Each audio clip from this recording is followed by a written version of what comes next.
ইসলামের কাজ করা তো দূরের কথা, তারা সামাজিক ন্যায় বিচার প্রতিষ্ঠা করতে অক্ষম হয়েছে। তারা স্লোগান দিয়েছিল সোনার বাংলা প্রতিষ্ঠা করবে, তারা সোনার বাংলা প্রতিষ্ঠা করতে ব্যর্থ হয়েছে। অতএব আমরা 54 বছর পর্যন্ত তাদেরকে দেখেছি, তারা কেউ সফল হতে পারে নাই, সবাই ব্যর্থ।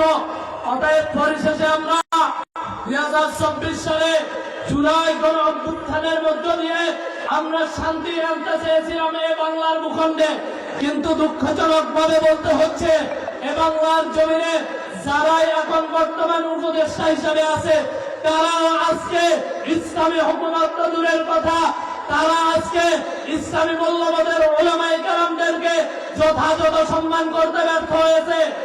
আমরা স্পষ্ট ভাষায় সুবর্ণচরবাসীর কাছে আহ্বান রাখতে চাই, আগামীর বাংলাদেশ যদি শান্তির বাংলাদেশ চান, আগামীর বাংলাদেশ যদি সাম্যের বাংলাদেশ চান, সকল তন্ত্র মন্ত্র বাদ দিয়ে ইসলামী হুকুমত প্রতিষ্ঠার লক্ষ্যে মাওলানা ফিরোজ আলম সাহেবের হাত পাকা প্রতীক্ষে আপনারা জয়যুক্ত করবেন, এই আশাবাদ ব্যক্ত করে আমি আমার বক্তব্য শেষ করছি। আসসালামু আলাইকুম ওয়া রাহমাতুল্লাহ।